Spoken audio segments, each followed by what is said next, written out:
You know, usually when we talk about a medical diagnosis, there's this expectation of absolute precision. Right. It's almost like engineering. You break your arm, they take an X-ray, and there's that jagged white line right on the screen. The doctor just points to it and says, there it is. Yeah, it's binary. It's broken or it's not broken. We like things to be visible, to be categorized into neat little boxes, because it gives us this profound sense of certainty. But then you step into the world of digital identity, and suddenly that X-ray machine is completely useless. We're trying to measure something invisible and highly subjective, which is exactly why this deep dive into our source material today is tackling a concept that sounds so incredibly simple, but is actually a massive international headache. Oh, absolutely. Digital trust. We're digging into a fascinating document called Trust Across Borders. And our mission today is to decode why trust isn't a universal constant. It's not a simple switch you can just flip on a server. It is this deeply complex, culturally shaped puzzle that requires rigorous evidence, especially when our identities have to cross international lines. And we tend to view digital trust as a math problem. Yeah. That cryptography is already neatly solved for us.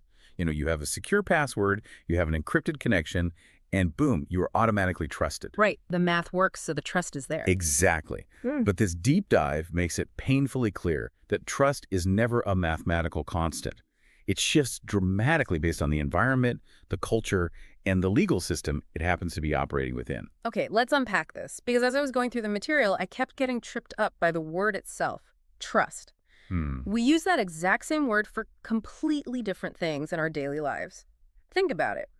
Trusting a neighbor to water your plants while you are on vacation relies on a personal relationship. And your assessment of their character, right? Exactly. But trusting a cryptographic algorithm to secure your bank account relies on complex mathematics, server security, and a lot of code you will never, ever see. So, why do we use the same word for legal recognition, technical reliability, and personal confidence? Doesn't that create a complete mess when we try to operate internationally? What's fascinating here is that you've hit on the exact root of the international interoperability problem.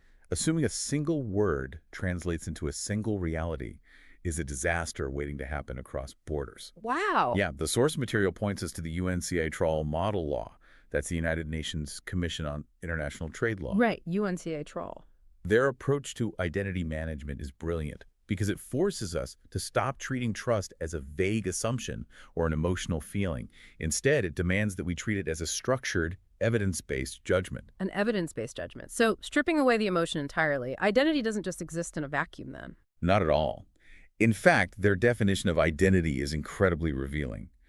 They define it simply as a set of attributes that allows a person to be uniquely distinguished within a particular context. Wait, within a particular context, that changes everything. It means who you are digitally depends entirely on what you are trying to do. Context is the entire foundation. Think about it.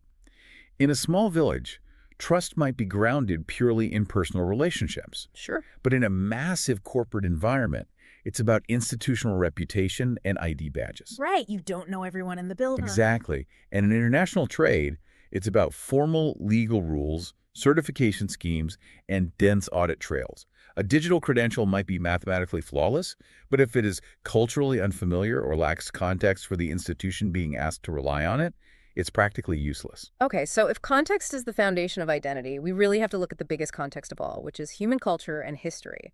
We often think of Europe as this highly integrated regulatory environment, right? But the European Digital Identity Survey, mentioned in our sources, found over 60 different electronic identification schemes across just that one region. Staggering. Over 60. And that's not even counting all the private and sector-specific methods out there. We're talking about smart cards, mobile apps, banking logins, all operating completely differently. Over 60 distinct schemes in an area actively working towards a single digital market. It really highlights how deeply entrenched these local systems are. I have to push back on this, though. Okay. Because if the underlying technology, the cryptography, the secure servers, the mobile device architecture, if that is basically the same everywhere, why are there 60 different ways to do this? Why doesn't everyone just get in a room, pool their resources, and build one ultimate best app for the whole continent? Because you can't just code away history. Interesting. If a country has a traumatic past with government surveillance, No amount of smooth user interface design is going to make the public trust a centralized digital ID. Ah, that makes a lot of sense. We have to consider this concept of institutional memory. Public reactions to technology are rarely about the code itself. They are dictated by previous experiences. If a nation has a history of a highly successful privacy-respecting national ID program, the public will likely embrace a digital version. Yeah, it's just the next logical step. Right. But if they have a history of data misuse, administrative exclusion, or even just a long string of high-profile failed government tech projects, the public reaction will be deeply skeptical. So you aren't just launching an app, you are launching it into a specific historical environment. Exactly. I can see how a government-led identity mechanism might be viewed as a basic public service in one place, just like getting a library card. But in another setting, it immediately raises fears of the state tracking your every move. And looking at this impartially based on the text, the alternatives carry their own unique baggage. A market-led model, driven by private tech companies, might be celebrated in some cultures as offering consumer choice and fostering fast innovation. Like a competitive market. Exactly. Yeah. Yet in other societies, that exact same model is deeply feared. It's seen as transferring excessive, unchecked influence to commercial providers who might prioritize profit and data monetization over citizen privacy. Which makes sense, too. Right. Neither approach is inherently a defect. They just reflect completely different constitutional arrangements, legal traditions, and public expectations. The document also points out that even the vocabulary we use carries immense baggage. Words like digital identity or digital wallet or credential, those terms aren't neutral. Oh, not at all. They have political and emotional associations that completely change depending on what country you were standing in. Language is a massive source of variation here. Public authorities sometimes even invent alternative terminology to describe a system's function, rather than its architecture, specifically to avoid triggering those negative historical associations. Which is smart for local adoption. It is. It helps a lot locally. But it creates an absolute nightmare for international partners who are trying to figure out if these differently named systems are actually doing the same thing. Right. Here's where it gets really interesting. Because we can't erase these cultural differences, and we can't tell a country to forget its history just to make international digital trade easier.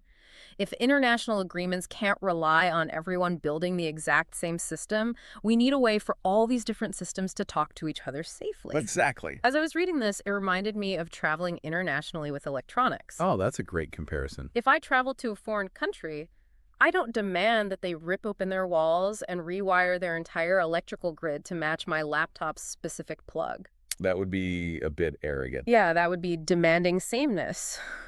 Instead, I just bring a travel adapter. I plug my adapter into their wall, and it safely translates their electrical current into the electricity my device needs to function. It achieves the exact same outcome without changing their underlying architecture. We don't need sameness, we just need equivalence. If we connect this to the bigger picture, that travel adapter analogy is the perfect way to understand international digital law. Insisting on sameness in digital identity violates national sovereignty. It completely ignores all that cultural and historical baggage we just unpacked. Right. What international cooperation actually requires is demonstrable equivalence. Demonstrable equivalence. Break that down for me. Does that just mean we legally agree to trust each other's adapters? Basically, it means that two systems can achieve comparable, highly secure outcomes, even if their legal design, their terminology, or their technical architecture are completely different. Okay. The text contrasts a centralized framework with a federated framework. A centralized system provides high uniformity and legal certainty, while a federated system, where multiple smaller entities work together, provides flexibility and local legitimacy. So neither one is necessarily better or worse. Exactly. Cross-border recognition depends on separating the origin of a service from the evidence of its performance. Geographic location doesn't tell you if a system is secure. A sound assessment looks at the governance, the technical controls, the audit procedures, and how they handle liability. So you aren't looking at what it is, you're looking at how well it works. Yes, we just map out assurance levels. Yeah. You keep your system, we keep ours. But we legally agree that they achieve the exact same level of reliability. Okay, I love the travel adapter framework, but to push the analogy a bit further, what happens when the adapter fails? Or worse, what happens when someone brings a counterfeit adapter that looks real but fries your laptop? Right, right. Because a digital credential might look perfectly valid on a computer screen, but how do the systems actually communicate safely behind the scenes? That brings us to the mechanics of interoperability. And this isn't just a simple digital handshake between two computers. The source material breaks interoperability down into 4 critical, distinct levels. A failure at any of these levels causes the whole trust exchange to collapse. Let's use a real-world scenario to make this concrete. Imagine a citizen from Germany is trying to use their digital driver's license to open a business bank account online in Canada. Got it. German digital ID, Canadian bank. What's the first hurdle they hit? First is technical interoperability. This is the basic plumbing. The wires and pipes. Exactly. Yeah. Can the Canadian bank system even receive the digital credential from the German system? Can their APIs communicate? And for anyone unfamiliar, an API is basically a digital messenger that takes a request from one software program, translates it, hands it to another program, and brings the answer back. Right. Yeah. If these two systems use entirely different encryption standards, the Canadian system just sees digital gibberish. The messenger can't deliver the package. So the data actually has to arrive intact and be physically readable by the machine. Yes. Okay, assuming the plumbing works and the data arrives safely, what's level 2? Second is semantic interoperability. This ensures that the information being conveyed has a shared, identical meaning. Ah, semantics. Meaning. Right. So the Canadian bank receives the data, but the German digital license categorizes the driver as having a Class B license. Or perhaps their date of birth is formatted day, month, year, Oh, I see where this is going. while the Canadian system expects month, day, year. Yeah, I see the problem there. If the data is technically readable, but the Canadian system misinterprets the birth date and thinks a 30-year-old is actually 12 years old, the whole exchange breaks down completely. Exactly. The meaning must perfectly match, not just the format. If we pass that, we hit the third level, Which is? organizational interoperability. This aligns the internal roles, procedures, and responsibilities of the institutions involved. Give me an example of that. Let's say the German citizen loses their phone and instantly reports their digital ID stolen. Do the organizations have matching procedures for how quickly that credential is automatically revoked in the Canadian system? Oh, If the German system updates its compromise list once a minute, but the Canadian bank only pings the server for updates once a week, you have a massive organizational security gap. wow. So you can have the tech working perfectly, the data meaning the exact same thing, but if the internal company policies on timing don't match up, you're still completely exposed to fraud. Exactly. Okay, let me guess the fourth level. I'm guessing it has to do with what happens when things inevitably go wrong and someone decides to sue. You are absolutely on the right track. The fourth is legal interoperability. This establishes whether the result of the digital exchange has a recognized legal effect and, crucially, how liability is allocated. Right, the lawyers get involved. Always. If the digital ID was somehow forged and the Canadian bank issues a $1 million loan to a fraudster based on that German credential, who is legally and financially responsible for that false positive? Is it the German government? Or the software provider? Or the Canadian bank? If that legal liability isn't clearly defined up front, no bank is going to accept the credential in the first place, no matter how good the tech is. Precisely. Oh, wait, speaking of the technical side, the text mentions all this shiny new tech coming into play. Artificial intelligence, facial comparison, liveness detection. Oh, yes. Doesn't incorporating highly advanced tech basically guarantee reliability? If an AI is checking the ID, isn't that inherently more trustworthy than a human squinting at a plastic card? The document is very firm on this, and it pushes back hard on that exact assumption. The presence of advanced technology is not evidence of reliability. Really? Because we're constantly sold on AI being the ultimate security upgrade for everything. We are, but the reality is that new technologies like AI and automated identity proofing add immense complexity and introduce entirely new vulnerabilities. Like what? They create severe dependencies on data quality, on the hidden biases of the AI model, and on device security. They are highly vulnerable to what the text calls presentation attacks or injection attacks. Presentation attacks. Where synthetic media, like a deepfake video or an AI voice clone, is used to fool the system. Decision makers need to understand exactly what human or institutional controls are overseeing that technology, rather than just trusting the algorithm blindly. Which perfectly sets up this concept in the text that I found so fascinating. The trap of overtrust versus undertrust. Yes, a crucial concept. If we just blindly assume AI fixes everything, we fall right into overtrust. And overtrust can be just as damaging as undertrust. Overtrust is when excessive confidence in a system leads people to accept a credential beyond its intended purpose, or assume that it guarantees perfect security without bothering to look at the liability limits we just talked about. It's like assuming that because someone successfully showed a digital ID to open a low-risk library account, that exact same credential is secure enough to authorize a massive corporate wire transfer. Exactly. The context changed, but the level of trust didn't. And the opposite, undertrust. That's when institutions unnecessarily exclude valid foreign credentials because they don't understand the tech or the culture. So they force legitimate users to jump through endless hoops to duplicate checks. Which just frustrates everyone. It dramatically increases costs and user frustration. The goal is proportionate reliance. You need enough confidence to support the specific transaction you're doing in that moment, but not a drop more confidence than the evidence actually warrants. So what does this all mean for the people actually building and relying on these systems? If technology isn't a silver bullet and assuming things is incredibly dangerous, how do governments and businesses verify claims without falling for misinformation? Because the digital identity space seems absolutely flooded with marketing hype right now. It is incredibly noisy. The text points out that misinformation in digital identity doesn't just come from malicious hackers trying to break into systems. Where does it come from? It comes from outdated references, the selective use of statistics, and vendors presenting their own marketing claims as if they are established regulatory facts. Oh, wow. To combat this, the text advocates for a deeply disciplined verification approach. You have to make verification a routine discipline. What does that look like in practice? If someone makes a factual claim about a digital trust system, you have to check the primary source.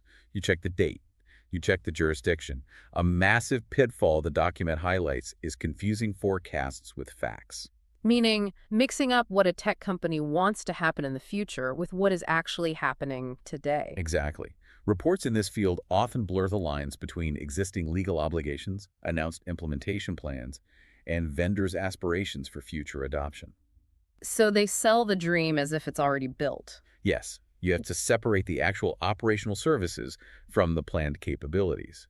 If you don't, timing assumptions become dangerous misinformation that can wreck a project. The document also mentions pilots, like trial runs for mobile driver's licenses or travel credentials. It says a lot of these pilots are badly designed because they only want to prove that the tech works in a perfectly controlled environment. Right. A pilot designed only to demonstrate success might make the executives feel good, but it doesn't produce the evidence needed to scale up responsibly in the real world. It's just PR at that point. Pretty much. Yeah. A true pilot must test the full trust chain. It's not just about asking, did the digital ID ping the server? It's about testing user comprehension, privacy outcomes, dispute handling, and what happens when the data is stale or suddenly revoked. You have to test the failures just as much as the successes. Exactly. And we can't talk about the full trust chain without bringing in the human element. The text is so strong on this point. It explicitly states that privacy is integral to trust. Yes. It is not a competing interest you have to balance. You can have a system that is mathematically secure, but if it collects excessive information or retains it without a clear purpose, it is socially unacceptable and will ultimately fail. Data minimization is crucial here. We only need the attributes required for that specific context, nothing more. Right, give me an example of that. Think about going to a bar. If a bartender needs to know you are over 21, they don't need to know your home address, your driver's license number, or even your exact birth date. They just need a verified, cryptographically secure yes. Yes or no. That's it. Exactly. And along with privacy comes inclusion. This really stuck with me. A trustworthy system must have accessible alternatives and human support. Because there are millions of people who lack smart devices or digital skills or even foundational birth documents. Right.